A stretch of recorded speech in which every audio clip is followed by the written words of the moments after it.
I've decided to cast a vote in favor of the legislation.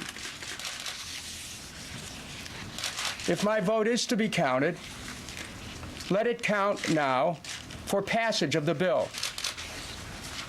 hopefully in the direction of comprehensive health care reform. Ohio Democrat Dennis Kucinich, who started the week with a ride on Air Force One, then got a presidential shout-out at a town hall meeting in Ohio, and today gave the White House a critical injection of new support for health care reform. And once again, Republicans like House Minority Leader John Boehner are warning Democrats that they vote for this health care reform bill at their own peril. You can't hide from this vote. You know, there's not a trip, there's not a fundraiser, there's not a bridge that is going to cover up the fact that you voted for this turkey. On today's Schuster Showdown, after all the speeches and press conferences and presidential arm twisting, are we any closer to actual health care reform? And is that a good thing or bad? Bob Franken is a political analyst and writer, and J.P. Freire is associate editor with the Washington Examiner. Bob, we'll start with you. We first heard Boehner talking about the process that Democrats are going through called deem and pass. But you write a terrific piece today that says Americans don't give a deem. Well, what do you mean? Well, the point is that all of this kind of argument really plays into the Democrats' hands, because nobody is going to sit there and really get all lathered up about self-enacting legislation, which is another term for all this kind of stuff. Now, they might get a little upset about how a member of Congress trades one ride on Air Force One for his vote on health care. I mean, I personally would hold out for at least 2 rides. J.P. Freire, mistake for the Republicans to focus on the process, therefore?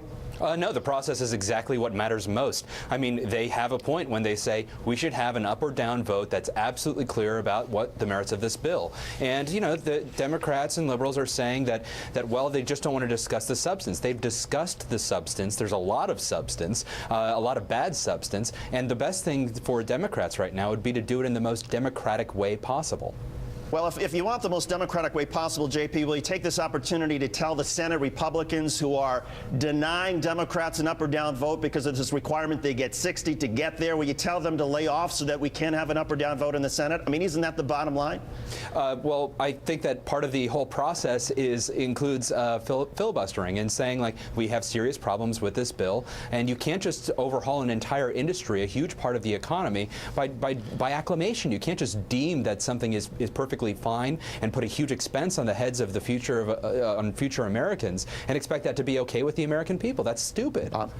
Well, first of all, if we're going to talk about procedure, let's talk about the procedures in the House of Representatives. They have this silly procedure where they vote for the rule, which is basically saying, okay, now you can vote on the legislation.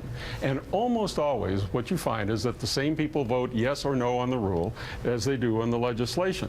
What is goofy, however, is that the Democrats are saying, well, this way we can claim that you didn't vote on health care one way or the other, and nobody's going to follow that subterfuge. My Machiavellian view of this is the Democrats at the last minute will say, okay, we were just kidding. We're not going to really do this. JP, what about the legislation itself? Shouldn't this be the ultimate test for voters? In other words, if voters in November, if this passes and voters see this making a positive difference for them, they vote for the Democrats. If they feel that it's a giant waste of money, they vote for the Republicans. Isn't that the bottom line way to deal with this? I would love it if we could see the positive results from this right away. First off, I don't think that we're going to have any positive results at all, but it's especially going to be delayed because all this bill does is it starts off raising taxes and making people pay for something that they can't even enjoy until it causes the insurance companies to prevent. They can no longer deny you based on pre-existing conditions from the start. Which is actually a problem only for a small segment of the population, because ERISA prevents that from happening to people anyway. If you get insurance through your employer, as most Americans do, you cannot be denied coverage based on pre-existing conditions. Well, but if you get it other ways, you can. But anyway, but you don't make law based on the small minority. You don't do that because that's a bad idea. Actually, I think we make laws based on small minorities and lobbyists all the time. But Bob, go ahead. Well, all of this discussion is presupposing that people are going to remember all of this and the votes on this by November. Oh, they will. I think by then we may have had some other issues that may have come up, like say employment and say whatever our current war situation is, that type of thing. I've always believed, frankly, that the electorate, and all of us in the media, by the way, have the attention span of a gnat. I think we will be far past that by then. I think I agree with you, Bob. Bob Franken and J.P. Freire, associate editor with the Washington Examiner. Bob Franken's a political analyst. The name of the blog is Frankensense. Must read. I thank you both.